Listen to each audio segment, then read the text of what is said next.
Hi, you're listening and also maybe watching the d.MBA podcast where we share business confidence for designers.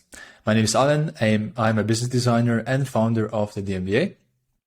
And you're welcome to another business design jam where we take some business news or maybe a business concept or whatever we find interesting in this intersection of business and design, and we talk about its relevancy for the work of designers and business designers. Today, as you can see, and now also here, I'm joined by Franz, Program Director at the d.MBA. Hi, Franz. Hi, everyone. Happy to be here. And today we'll talk about a topic that's very close to our hearts and I would say also experience. It's 4-day work weeks, because earlier this week, news came out that the biggest experiment, the biggest pilot so far with 4-day work week is coming out in Britain. And we thought we could cover this topic and talk a little bit about the pros and cons, because we've been doing it for a few years now at the d.MBA as a team. So we'll go through what the usual advantages and disadvantages are, and then we'll share our experience. And you may find this episode helpful because you may want to build your own case for a 4-day work week within your team or company, and you may find some of these discussions and topics useful. So what we do with the d.MBA podcast is we share knowledge with this in this intersection of business and design. And if you're trying to learn more about design, I would also like to invite you to our 7-day mini MBA, which is an email course, a free email course. So over 7 days, you get 7 different emails introduced. So 7 different business concepts that kind of explain how you can use these concepts in your work as a designer. So if you're interested in this intersection, then head over to d.MBA/mini-MBA. So that's d.MBA/mini-MBA. So now let's dive into the topic of the day or the part. So as I said before, the kind of the whole idea is coming from these news that we read. Like we saw it in the New York Times, it was also on the BBC and so on. So it's essentially like a 6-month experiment. They call it an experiment. And it's the biggest one so far, because it includes over 3,000, almost 4,000 workers in 70 companies around Britain. And researchers from, Cambridge, Oxford, and Boston. So the results will definitely be very solid if we have these researchers working on it. We have these researchers who will be studying the effects of a shorter week, while people will be earning the same amount of pay. So this is not a compressed work week. So this doesn't mean that these people will work only 4 days, but hence 10 hours, which would still amount to 40, but they will work 32 hours. Basically a regular 4 days. Exactly. As if they would have worked 5 days, but they cut out the 5th day. Exactly. And they will measure the effects on productivity and mental and physical well-being of people. Before today, I was not aware that there is a nonprofit called 4-Day Workweek Global. Have you heard of them before? Not before, but super interesting. I think this is the driving force behind a lot of these experiments. And when we say experiments, obviously it's a little bit different than experiments in terms of a company does something for themselves. But when they say experiments, that's always like in this scope. So they really choose companies, or companies can apply. They have researchers on board, and they really want to show, basically, they want to advocate for a 4-day work week. So they have it's basically a lobbying organization, if you want to call it like this.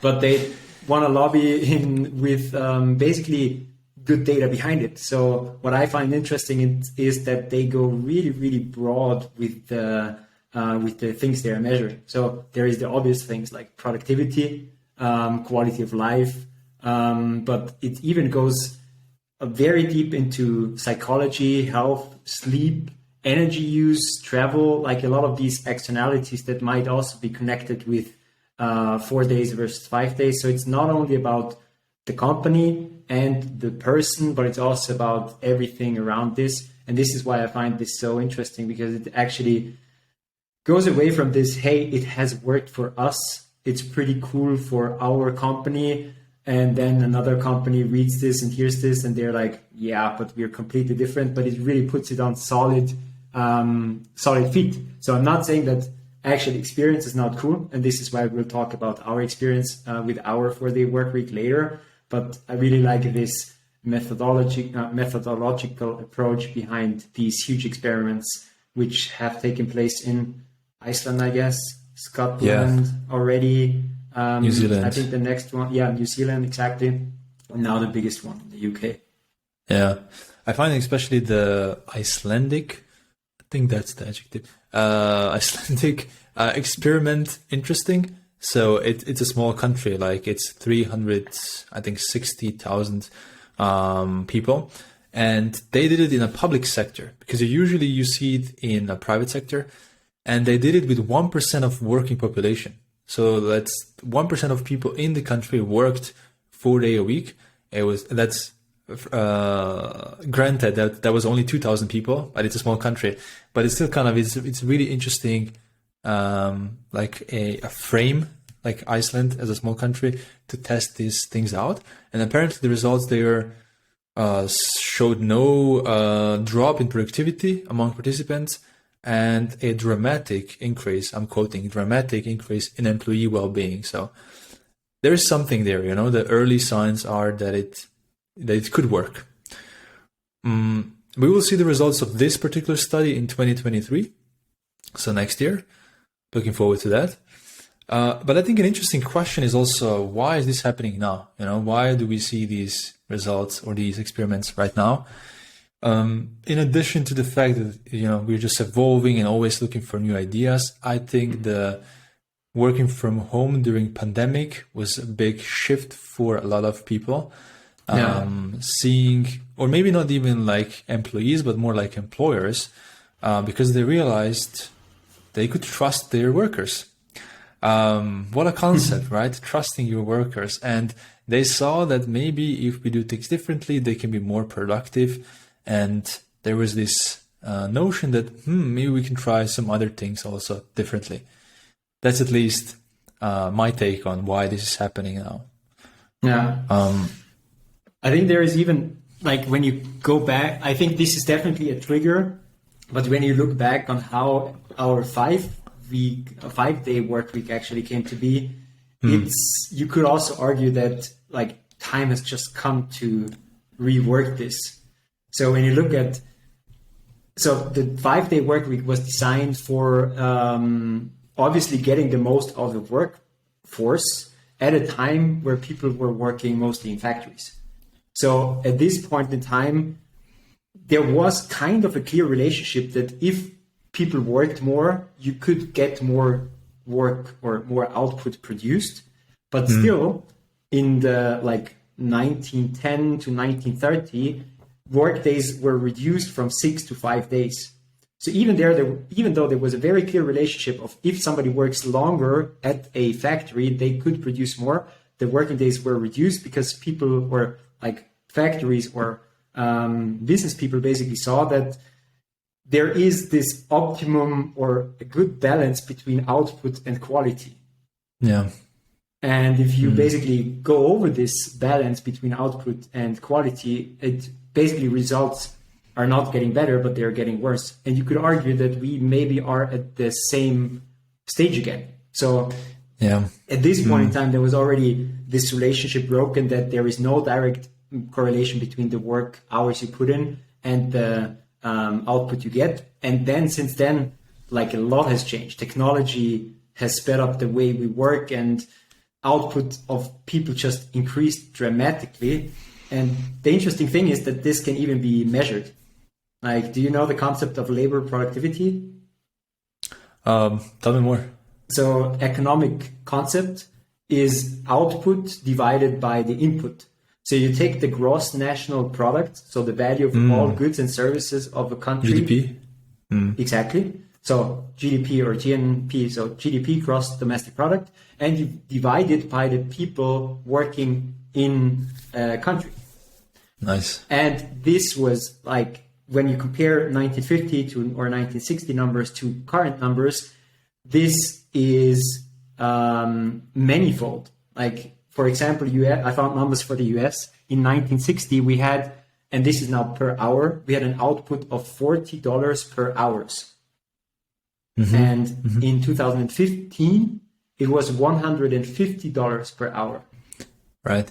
And that's So when you across think about industries. this, exactly, that's across industries. And we had similar growth in European countries. And when you think about this, so the workforce currently already produces the manifold or like multiple times of the value per hour or per worker that they were able to produce, let's say 50 years ago, 60 years ago, 70 years ago. And this obviously comes also with downside, right? This comes with downsides for stress, mental overload, mental health. And now maybe we are in the next paradigm shift where we see that maybe we actually need to take this step, because the way we work at the moment is just better with less hours. And the work is changing. It used to be mostly like physical labor. It's getting more and more, and I'm talking now, like I'm generalizing, but there's more and more service jobs, more and more jobs where the main thing is just like mental output, and that has different effects on your body and your mind. And that's frankly like one of the things that it's also hard for me to grasp is like most of the companies who are trying these things out are like in a more, let's call it office jobs, versus like factory floors, which I think has the correlation between like the output and the hours is much more clear. So in the factory than it is in an office, where I sometimes feel because you have 5 days, you feel 5 days worth of work in there, and you could be more productive. And with factory, it's just much more like directly related. And there, I think this whole argument is a little bit different. It doesn't have to be off, but it's just different, because you could still have 4-day work week, but then maybe it's just different people working on different tail ends of the week. But I think now would be a good time to talk a little bit about the drawbacks. You know, why many companies don't want to try it, why many companies are not trying it, or what are the arguments that business leaders use to say, we don't want to try this. Yeah. And the first one right away is productivity. You know, like people work less hours, hence there's going to be less output. And if you think about it, going from 5 days to 4 days is not a minor change. It is 20% less hours. So how could you really have an impact the same? You know, how can you in 80% of time create the same output as you can in the 100 units, which is in this case 40 hours a week? I think this whole idea of the 4-day work week also kind of assumes that the way a lot of companies are run these days are not really efficient. And for a lot of companies, this hurts their ego. It's like, we are very efficient. We do things very well. And also it's like a fear of something new. Like, we're going to try this. What if it fails and our competitors overtake us and so on? That's a big one. Like if all of your competitors are working 5 days and you're working 4 days, you have this feeling that sooner or later you're going to fall behind. Yeah. And I mean, this might even be true for companies where this output and time ratio is not that clear, let's say office jobs. So they are also having a hard time admitting that, hey, actually all my people could do the same work in 4 days rather than 5 days. But this argument gets even bigger when you're in like business models where there is a clear correlation, right? So and this might even be office jobs, for example, in consulting, where you have time for money, you charge basically days and hours worked for your clients. It's obvious that you take away one day of work that you're gonna earn less, or you need to hire more people to have the same 20% revenue. less. Exactly. Yeah. And obviously the same is true for everything that needs stuff. Like, for example, a supermarket just needs to be occupied. An ice parlor is open from, 9 a.m. to 8 p.m. in the evening. Somebody needs to be there. A restaurant, a cook, like, if somebody is there less, you need somebody else to be there. So I see this point that some business models are harder. It's harder to argue that productivity is going to be the same. Yeah. But you touched upon another drawback, which is, I think, very clear. So imagine a company where everybody works 4 days a week. Everybody. What happens with, and just imagine this is not a store, it's not a restaurant, it's not something where it's like a retail shop, and it's something digital. And then on the 5th day, nobody's answering emails, customer emails.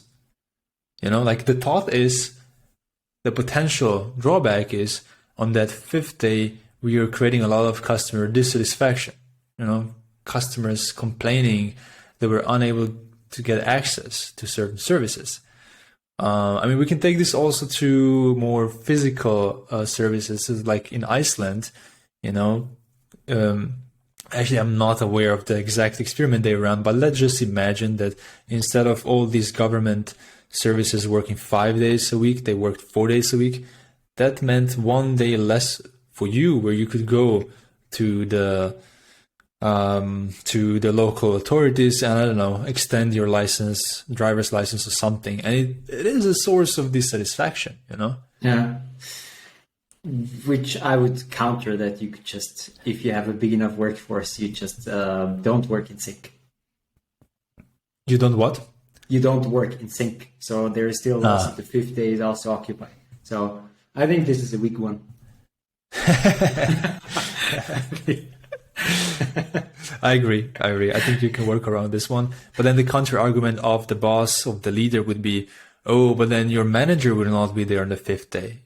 I think that's a very typical also. Another drawback is this feeling that the whole team is not in sync, because maybe you have a feeling that maybe part of the team can work 4 days a week and the other part of the team cannot.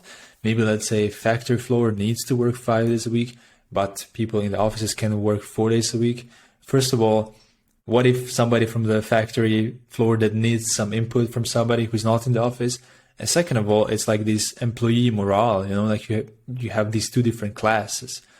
So it almost creates this feeling of, as I said, different classes, different categories of employees.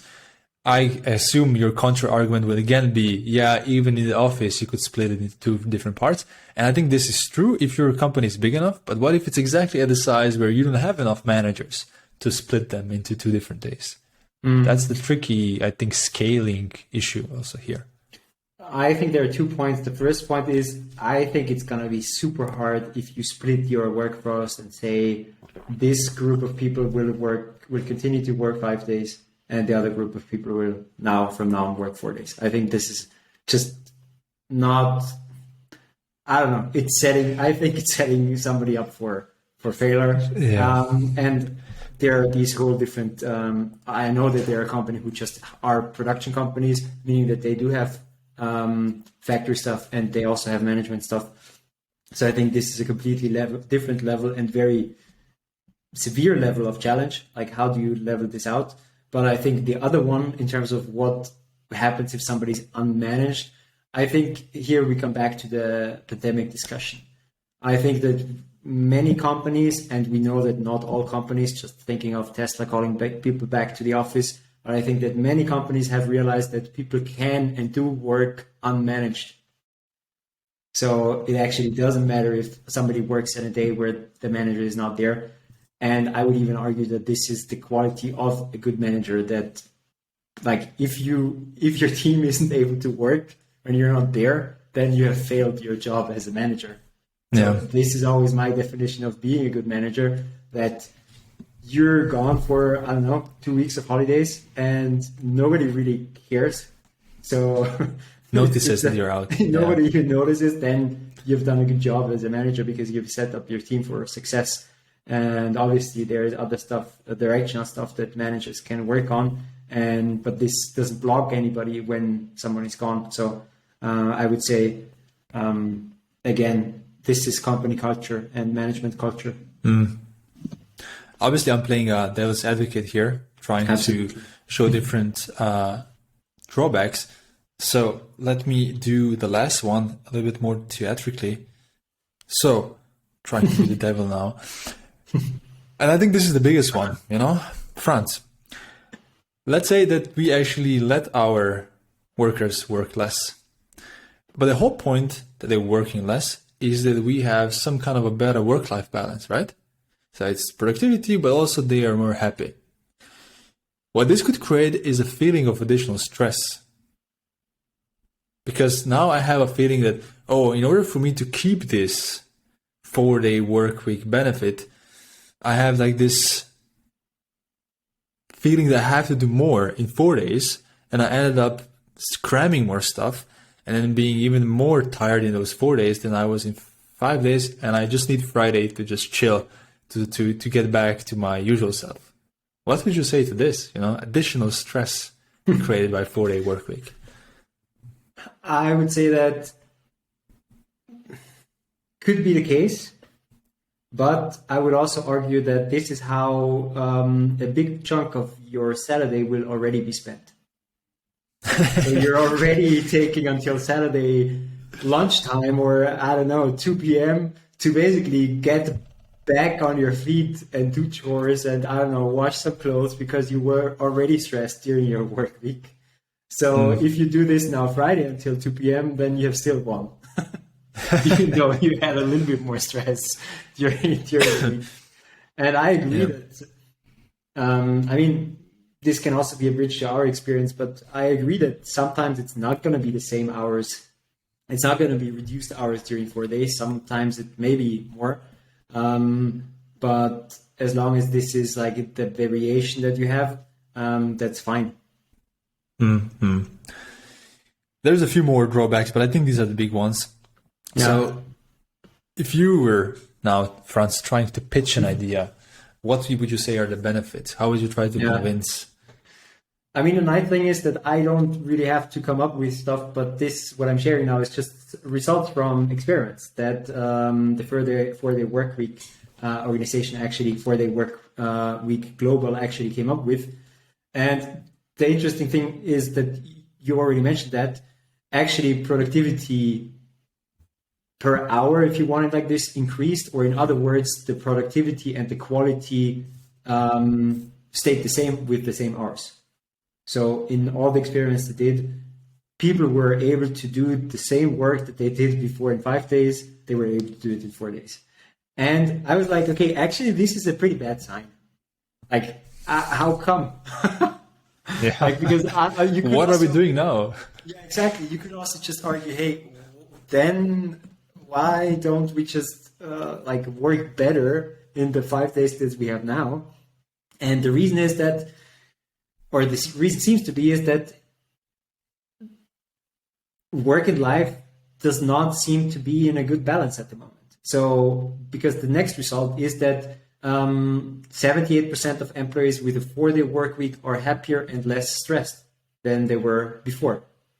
So obviously not everybody, but people were less stressed and more balanced. This meant less mental health issues. This meant less sick days. And that's obviously good for employees because they want to be healthy. That's good for employers because sick days are also a huge drawback for employers.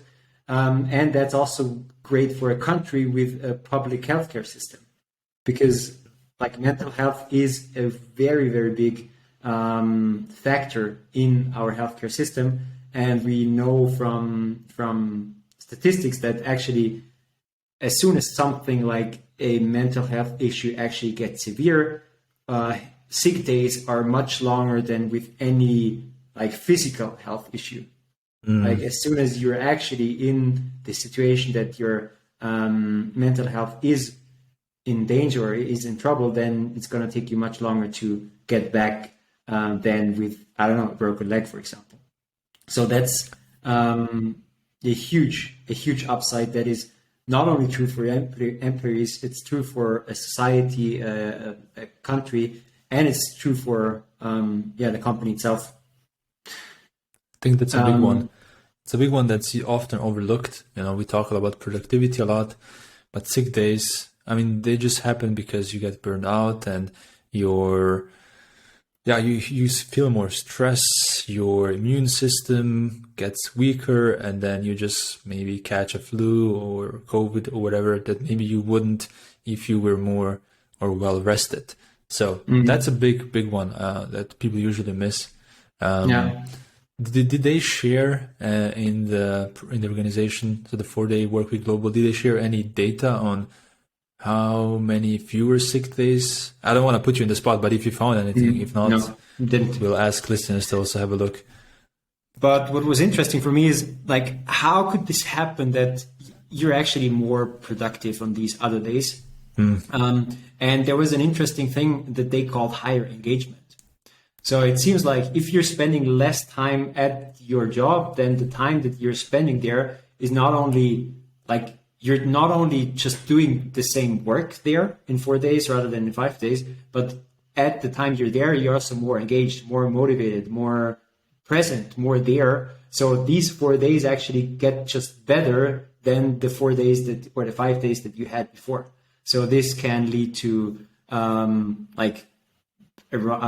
increase of the quality of company culture, like just people more enjoying being there because they have a better balance, right? So that's what I also found interesting. And lastly, I think this is a big one. So a lot of this was very focused on also employees.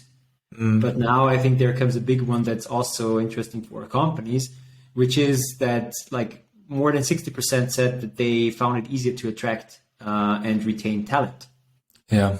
And that was something that I actually wanted to look more into it. So I had a look at numbers of, is the job market actually hard at the moment? So we can see this by unemployment numbers. We actually have quite low unemployment numbers at the moment. Very low. Very low. A huge number of open jobs at the moment. Yeah. And on top of that, we have in the US, 52% of workers who say that they consider changing their career in 2022. 52% say that. Germany, 48%. 48% say that they want to change jobs. This was 2021. And the UK is a little bit lower with 18% very or extremely likely to change jobs. And I know that not all of them will change jobs. This is more like a, hey, do you plan to, do you want to? But let's just assume that 10% of your workforce changes. You can't retain 10% of people. This is huge. So I think it's just necessary to do such kind of a change to make your workplace more attractive. And I think for a short period of time, it can be the decisive factor, make you more competitive to get talent, to retain talent. But I think that's like predictions are always hard. But I think after a while, it's just going to be the only way you can do that. So at the moment, I think it's like one way to do it, and you can be more competitive. But after a while, you gotta need these measures in order to get talent. If you cannot rely on like a huge brand like that can still wear out people. That's maybe a nice bridge to our experience. I don't know if you have more of these benefits. If not, I can already like share a little bit about the talent and stuff. Yeah, sure. Let's do that. So that's something we can. I'll maybe first the comment on the talent thingy, and then I'll explain how we do the 4-day work week at the d.MBA. But yeah, one thing that we definitely saw until now is exactly the thing, Franz, you just mentioned, which is it's easier to attract talent. So, for example, when we had the growth lead position open, it was, you could see like in the motivation, the way people were writing the motivation is that this 4-day thingy was a big part of it. And even in the interviews, I could sense it a lot. And that was for me a big upside, but also it was a little bit of a potential trap, because you get a lot of people who actually join the company because of a benefit or a few of them, and not because they like the work that you, or maybe they're like fully bought into the story. And that was for me the hardest part, trying to figure out who is in it just for the benefits versus who also likes the story behind it. But I think it's still a better problem to have more people applying and then finding the ones that are really into the story, or even you can kind of explain the story and get them into it versus just having a problem at attracting talent at all. That's a really interesting point, because doesn't this mean that we fall into our own trap in terms of assuming that it's bad somebody only wants to work 4 days? I'm not saying that this is exactly what you were about to say, right? I know that you were saying, hey, I actually want people who want to work for the company, really like what the company is doing, and not only for the benefits, but this just the next step. And I think it's a very thin line is already saying, hey, it's bad because you applied to this because of the 4-day work week, because actually, does this mean that you want to work less? And is this a low performer? And I think this is something that you always need to be aware of, that it's not, or I want to believe it's not, because I know for me it's not. I mean, it could be. By the end of the day, you could always say this with, I don't know, maybe somebody applying for a government job, which most people just say that it's less work than a private job in a private sector, etc. So even there, you could say, you're just applying here because it's less work. But maybe it's true, but maybe it isn't. I think at the end of the day, it doesn't. I mean, it doesn't matter, but there are ways to figure it out. And that's the whole point of the interviewing process. So I think what we can definitely say for ourselves from our experience is that it does help attract more talent. It's easier to even get like that, just open the doors with somebody, you tell them you have this benefit and that, and then at least you can have an interview. Whereas maybe without this, they wouldn't even listen. So the talent wouldn't even listen to what you're saying. So I think that's one part. It's attracting talent, but the second thing is also retaining. I think it's currently still such a big upside because so few companies actually do it. For example, we even have a combination of remote and 4 days, so that's even the next step. But just the 4 days itself is so rare these days that in itself it gives you a competitive advantage, because people always then, if they're thinking of leaving, there isn't many other places that go ahead. Alternative is 5 days. Yes, alternative is mostly 5 days. So it does help, like you also don't want to have the feeling that you're imprisoning people into this benefit, but it's a matter of fact that it helps. Yeah, I agree. Maybe we should go one step back and just in general talk about how we do it. Yeah. So Franz, I'll try to explain, but obviously feel free to add to it if I forget something. So maybe first of all, why do we even do it? I think, to be honest, initially it was just an intuition that it may be better work-life balance, better satisfaction, better for attracting talent. And also me personally, I always work better like in short sprints than in like longer time frames.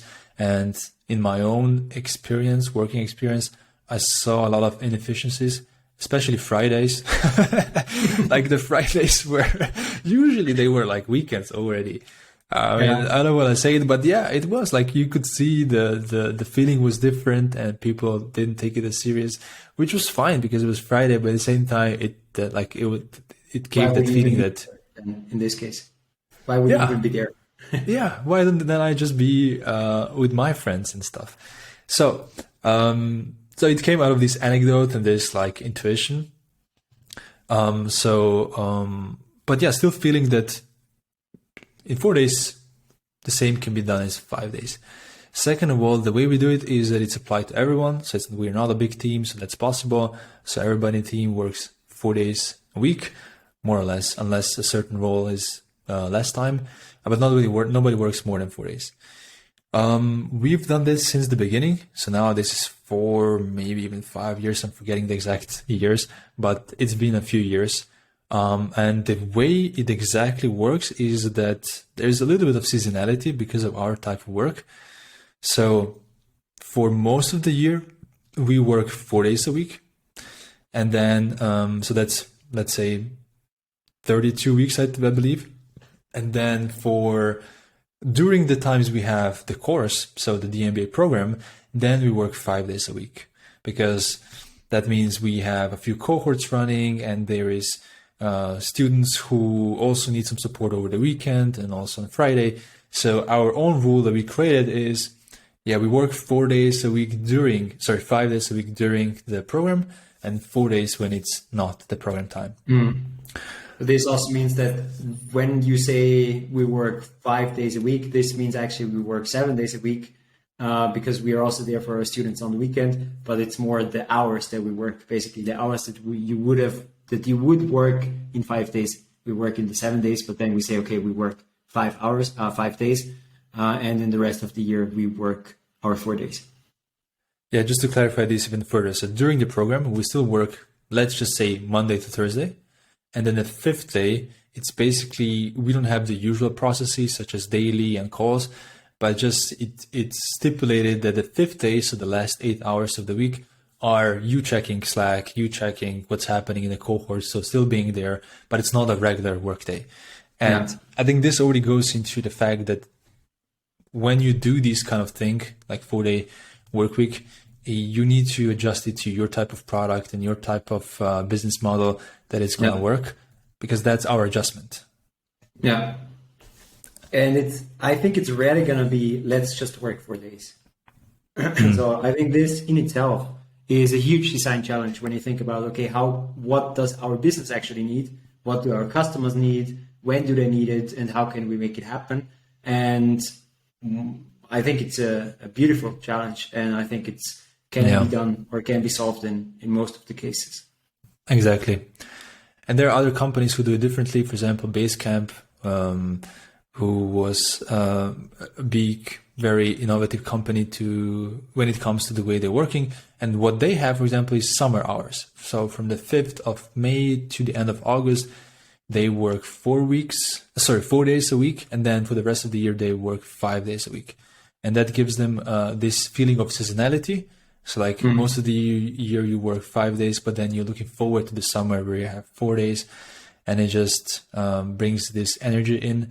And we have this seasonality more organically because of the type of product.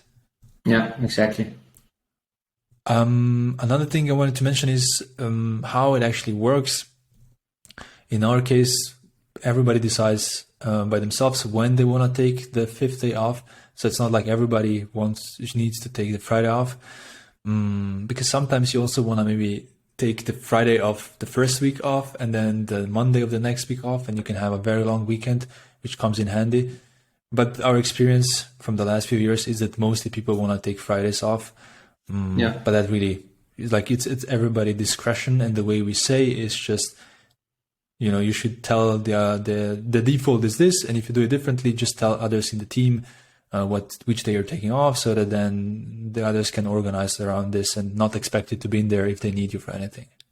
Yeah, I think we do have the default of Monday to Thursday. So if if nobody tells you when they are going to work, they're going to work Monday to Thursday. Yeah. And I think this is because of the benefits of co-working.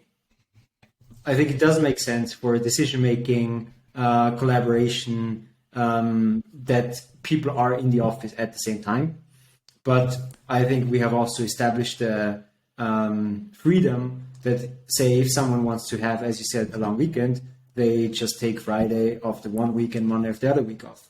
Or let's say it's winter and it's snowing on Thursday, it's snowing on Tuesday, then I try to basically free up my Wednesday and go skiing. So this definitely works, but it's more of the let's say exception is not the right word, but it's a communication then. So we just and we do have regular changes, right?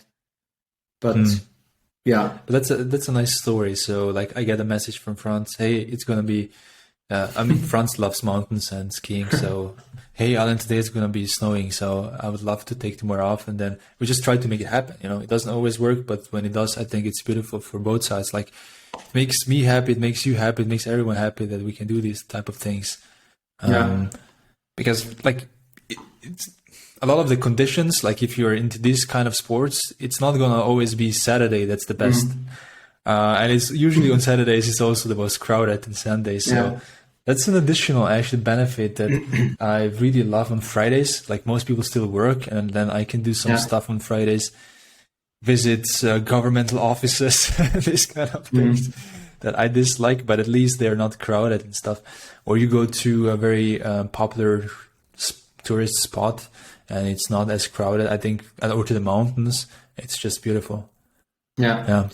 And I think what we need to add to this, let's say, coordination, it's not, so we have not established a culture that somebody needs to really ask for permission. It's more like, hey, usually there are meetings, right?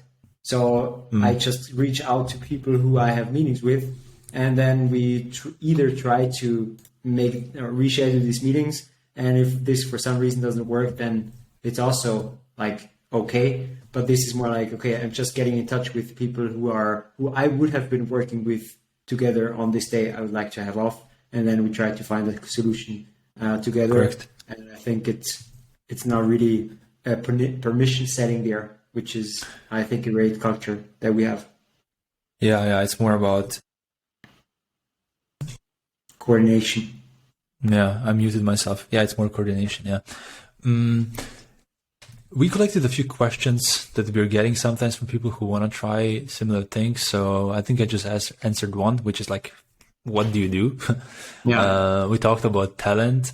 Another thing we often get asked is, do teams work in sync? I think you talked a little bit about it, but if you can expand a little bit on working and how we work in terms of... Honestly, I think this is pretty much what we talked about now. We do work in sync, meaning that we usually work Monday to Thursday.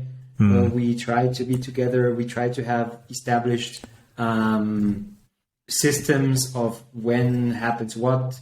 Let's say we have individual time every morning. We have meeting time in the afternoon. We usually have our Fridays off. And as soon as somebody wants to do something differently, they just coordinate with the people that they're working closely together with. And as I said, I do think that there is actually upside in the sync work because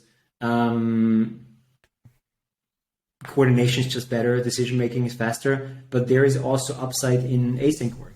So I also love my quiet Fridays, when nobody is in the office and when I can just sit down and do stuff without having meetings. This is also an upside of the whole system. But again, now we're getting towards company, like individual situations of companies. Usually during our off season where we do not have courts running, we don't have a lot of like customer interaction. We might have application calls, but application calls can be scheduled. But we don't have the situation that, hey, somebody needs to occupy this office on Friday because somebody might drop in and need something. And that's, I think, the big upside that we have, so that we can actually work the full team in sync from Monday to Thursday and have Friday regularly off. If this situation is different, there needs to be a different solution. But as you said, sometimes it's even like helpful. Like I know a few times I worked on a day, then others did not. And I actually, for that day enjoyed it because I didn't have meetings. I could get more stuff done. So you can even make it work for yourself. It's like a no meeting day if you can make it work. The next question we get a lot is also about productivity. Do you get the same amount done than you did before? I mean, first of all, we don't measure this. So it's not like we are trying to measure exactly like the output. And also we frankly can't compare it to before because it's always been done in 4-day work week. So I think it's more fair to just say that we see that we get enough done. We're happy. For the most part, we are achieving the results that we want to achieve, the things we set for ourselves on the market, internally, externally. So it just feels good.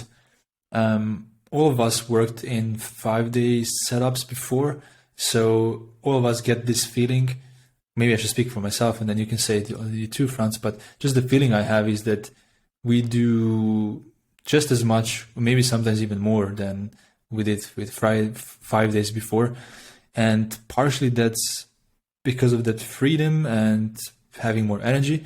But partially it's also because we just organize things differently. I think then this kind of setup puts some positive pressure on you to rethink how you do things. You know, does this need to be a meeting? Can we do it differently? Do all these people need to be in a meeting? How do we have time also for work, individual work, and so on? I fully agree. And I mean, for me, it absolutely makes sense that if you spend less time on something, you can do the things that you're doing more intense. And that's definitely true for many parts of our year. We already talked about our seasonality, that we have basically very busy times during a program. We have busy times before a program, during the admission process.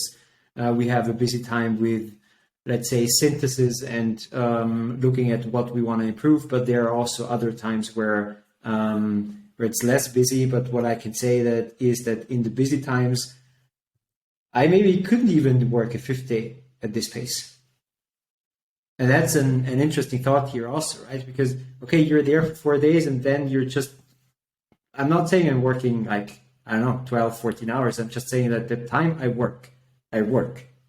And then I would have a really hard time to also do the same thing on my Friday. Yeah. Because I need this Friday to do stuff that I enjoy, to have my balance, to get off screen time, which is very, very important for me. Because on the rest of the days, we do spend our time in front of the screen. So I think it just makes the days that I am working more productive when I have a counterweight, a counterbalance. One thing that's maybe worth mentioning is that we are bootstrapped and profitable. And a lot of startups that start, they have investors, they have a pressure. There is a pressure, to get to a certain scale as quickly as possible.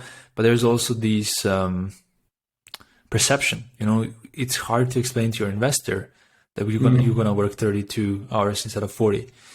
And that's frankly almost impossible hurdle to overcome just because of the culture we're in at the moment.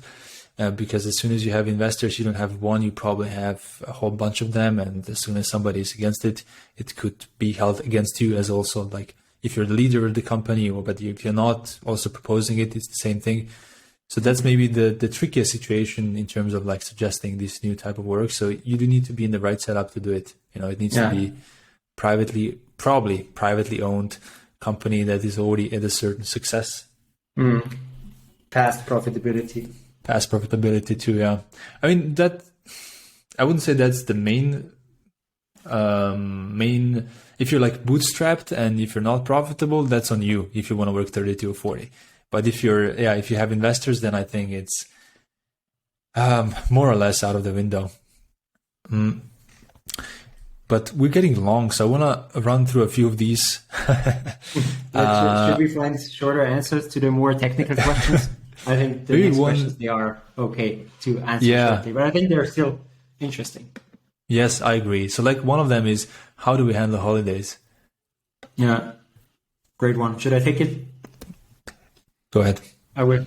So I think there are two ways to this, right? The first one is public holidays and the other one is vacation holidays, right? So short answer is, we live in Europe, which means that we do have quite a lot of public holidays. They could be on Fridays, they could be on Thursdays, they could be on Mondays, whatever. The way we do it is that this doesn't shorten our work week. So if there is one holiday per week in my week, then I will, and this is not my usual day off Friday, but it's Tuesday. This means that I would still work 4 days in this week.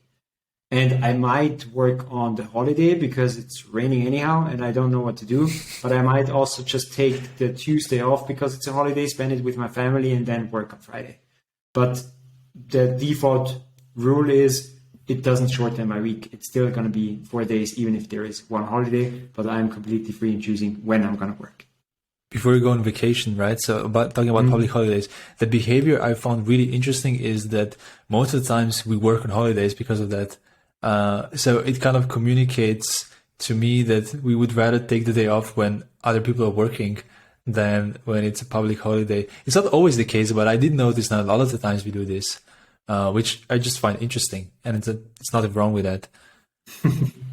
Yeah, but also sometimes it happens that there's, I mean, for all the listeners, Franz lives in Austria, and there's a lot of public holidays in Austria, and sometimes there are 2 public holidays in a week. So what happens if you have 2 public holidays in a week? Then you have 3-day work week, basically. Exactly. Yeah. But that doesn't happen. Unfortunately. It depends on the yearly calendar.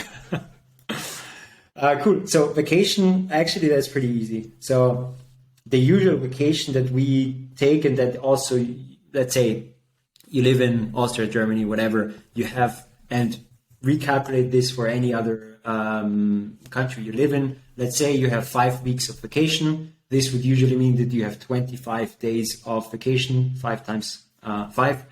In our case, we still have 5 weeks of vacation, but it's basically 20 days because we only work 4 days per week. So nothing basically changes, just the organization changes. So we still have the same amount of the same number of weeks, but it's just a different number of days because our weeks are only 4 days and not 5.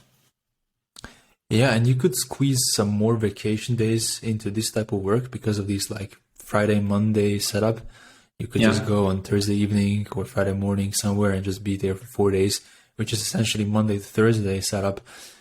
So that in itself means you do have opportunity for more holidays or more vacation days if you organize this way. So that's a big also plus. Or at least an opportunity that you can exploit if you want. Yeah. Then the next one is, let's see, payment. So I think one thing that people sometimes ask themselves is, if I have a 4-day work week, can I pay my employees only 80%? So regardless of like what most companies do, I mean, we can talk about a little bit how we see it at the d.MBA. If you want to take this one, Franz. Sure.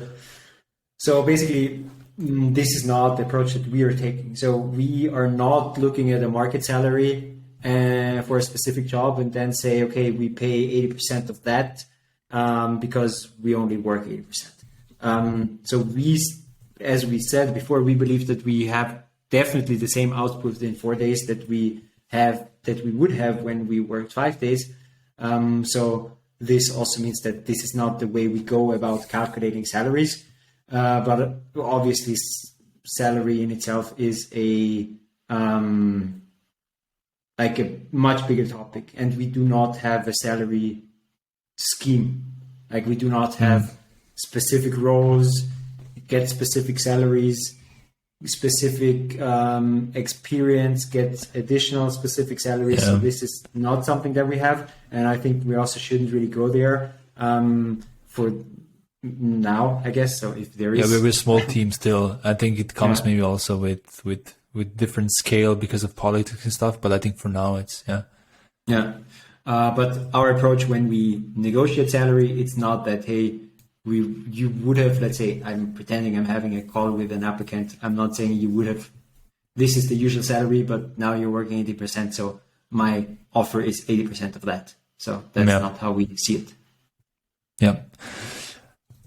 Cool. And maybe the last one is energy in the team, like what's your experience with, is it actually better for the mental and physical well-being of the team? I'll talk for myself and then you can also share your view, Franz. Is like, if I'm comparing back to the 5-day work week, it's just a completely different ball game. Like work life is just so much better. As I said before, the weekend trips can be longer. You can do some stuff that otherwise you wouldn't do. And like making use of these Fridays is really magical when a lot of people are still working and like you don't have to be in a crowded place in the nature and so on. That contributes to this whole experience. And when I was working 5 days, my weekends always felt too short. And I was like, oh, Monday already, I needed another day. That's why I always told myself, I need one more day. And now when I have this one day, I feel like it's enough, you know, like I come to Monday and I'm like, I'm ready to go back. I was a little bit cautiously optimistic that that's going to be the case, but I hoped I wouldn't say, oh, I need another day now and it's going to need to be 4 days. But no, after 3 days, it really feels like a good amount to come back and do some stuff.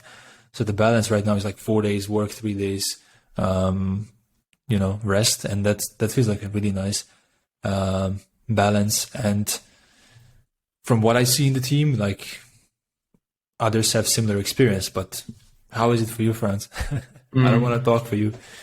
No, I fully agree. I mean,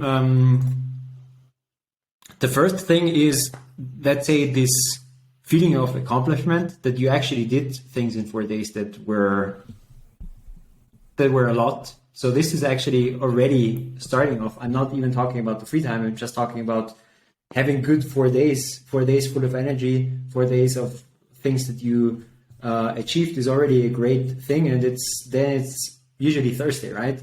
And then it gives you enough time to rest and recover. And I'm not saying recover in terms of I'm so exhausted on Thursday night that I need to recover, but I just think that our brain needs to recover from something that we do a lot. So as soon as you spend a lot of time on something, I think your brain also needs enough time to not do something in order to be ready again to dive into it. So this is what I mean with recovering.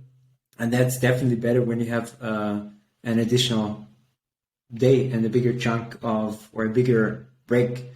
One thing that I definitely also seen is, I already talked about screen time, right? This balance between screen time and non-screen time. So as we said, we don't only work 4 days, we also work fully remote, meaning that 100% of my day is screen time.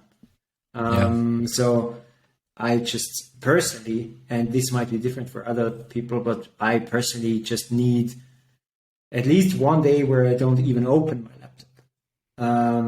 And then you know that you also have private stuff to do. And this also needs a computer. You need to, file taxes, research stuff, and that's again going to be on your computer. And I always felt like when my former job was also consultant, meaning also screen time a lot. And then I was like, okay, I cannot work 5 days in front of a screen and then do private stuff in front of a screen as well. So that's giving also my private chores, private to-dos more time. So I can also invest more there. And obviously also time to invest in stuff that I like, right? You bring up the interesting point about the screen time and stuff. And that's a side story. I'm finding what helps me with exactly this. So I feel the same, right? So after 4 days of intense work, and then on the 5th day also, even for personal matter, to do something on the screen, it just feels like it's work again. And what kind of helps me is just different screen size. So instead of having the same setup that I have, I just try to go on the laptop like this. And it's just a little bit easier, and maybe change the room and stuff. So just as a tactic that helps me a little bit. It's still much better to not use it at all, but you just have to use it also for personal stuff. Yeah. Cool. I think we covered this topic really, really well. Is there something we forgot? Something that you still wanted to share before I wrap it up? No, I think that was a full round. And obviously, if anyone has questions, thinks about implementing this in their company, hit us up. Let's have a discussion. Exactly. Great job, Franz. So now we get to the call to action part, which is if you have any questions, drop a comment below. So we'll try to make this also now for the first time as a YouTube podcast episode. So you can drop the comment there and then we will chat with you. If not, you can also drop a comment on the blog post on the website, or just send us an email at hello@d.MBA and we can chat more about this, especially if you're thinking of implementing this at your work. Maybe we do a follow-up if there are more questions, so we can collect your specific questions and share some more of our experience. And yeah, as always, at the end, we invite you that if you like this topic, like this intersection of business and design, and if you want to learn more about business, you can also join the mini MBA, which, as I said in the beginning, is the free email course where over 7 days you get 7 emails that teach you different business concepts that are relevant for designers. And for that, you can find that on the d.MBA/mini-MBA. So d.MBA/mini-MBA. That's all. Thanks, everyone, and talk to you soon. Bye-bye.